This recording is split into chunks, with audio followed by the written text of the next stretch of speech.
My mom started a tradition years ago by making holiday coffee cakes and giving them out. She was praised all the time about her great baking.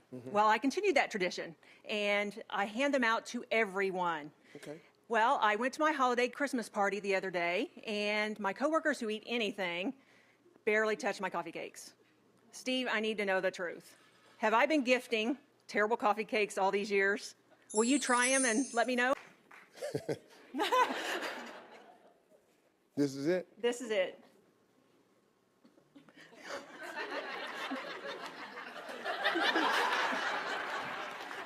Try it, it's really good.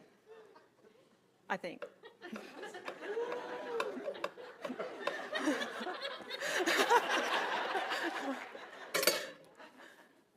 Who